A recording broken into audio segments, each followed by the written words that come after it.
You, John Fitzgerald Kennedy, do solemnly swear.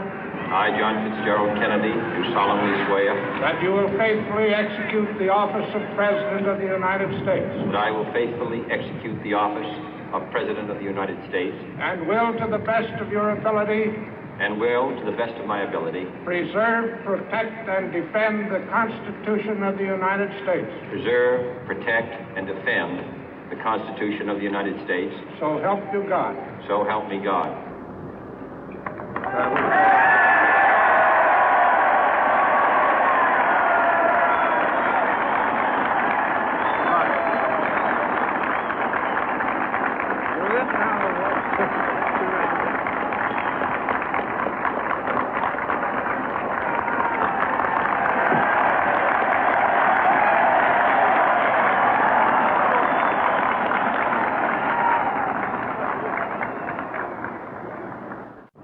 Vice President Johnson, Mr. Speaker, Mr. Chief Justice, President Eisenhower, Vice President Nixon, President Truman, Reverend clergy, fellow citizens. We observe today not a victory of party, but a celebration of freedom, symbolizing an end as well as a beginning, signifying renewal as well as change. For I have sworn before you and Almighty God the same solemn oath our forebears prescribed nearly a century and 3/4 ago. The world is very different now, for man holds in his mortal hands the power to abolish all forms of human poverty and all forms of human life. And yet the same revolutionary beliefs for which our forebears fought are still at issue around the globe. The belief that the rights of man come not from the generosity of the state, but from the hand of God. We dare not forget today that we are the heirs of that first revolution. Let the word go forth from this time and place to friend and foe alike that the torch has been passed to a new generation of Americans born in this century, tempered by war, disciplined by a hard and bitter peace, proud of our ancient heritage, and unwilling to witness or permit the slow undoing of those human rights to which this nation has always been committed and to which we are committed today at home and around the world.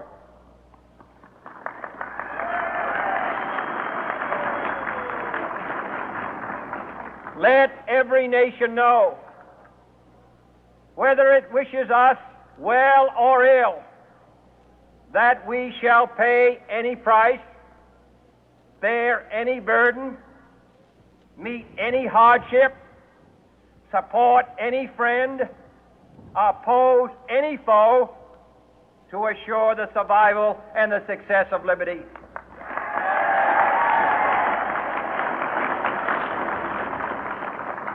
This much we pledge and more. To those old allies whose cultural and spiritual origins we share, we pledge the loyalty of faithful friends. United, there is little we cannot do in a host of cooperative ventures. Divided, there is little we can do, for we dare not meet a powerful challenge at odds and split asunder. To those new states whom we welcome to the ranks of the free, we pledge our word that one form of colonial control shall not have passed away, merely to be replaced by a far more iron tyranny. We shall not always expect to find them supporting our view, but we shall always hope to find them strongly supporting their own freedom, and to remember that in the past, those who foolishly sought power by riding the back of the tiger ended up inside.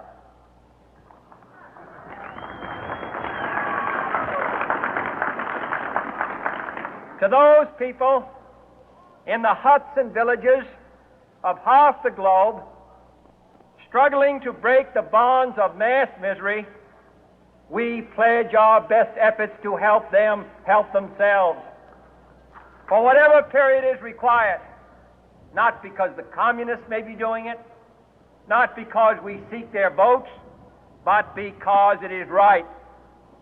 If a free society cannot help the many who are poor, it cannot save the few who are rich.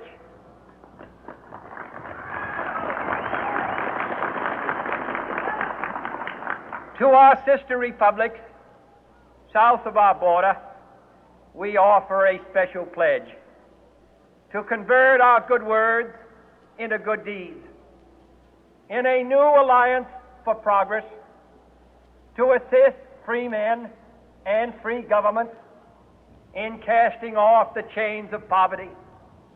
But this peaceful revolution of hope cannot become the prey of hostile powers. Let all our neighbors know that we shall join with them to oppose aggression or subversion anywhere in the Americas.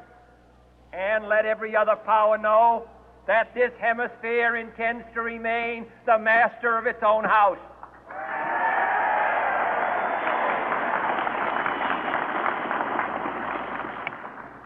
To that World Assembly of Sovereign States, the United Nations, our last best hope, in an age where the instruments of war have far outpaced the instruments of peace, we renew our pledge of support to prevent it from becoming merely a forum for invective, to strengthen its shield of the new and the weak, and to enlarge the area in which its writ may run.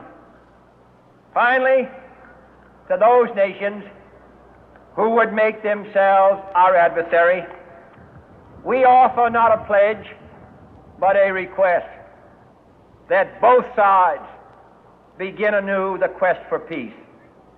Before the dark powers of destruction, unleashed by science, engulf all humanity in planned or accidental self-destruction, we dare not tempt them with weakness, for only when our arms are sufficient beyond doubt can we be certain beyond doubt that they will never be employed.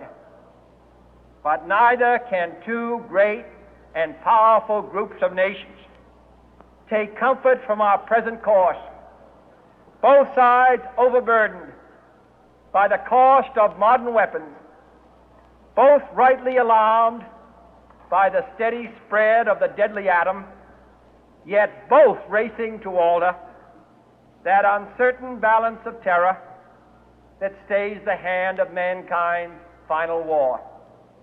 So let us begin anew, remembering on both sides that civility is not a sign of weakness, and sincerity is always subject to proof. Let us never negotiate out of fear, but let us never fear to negotiate.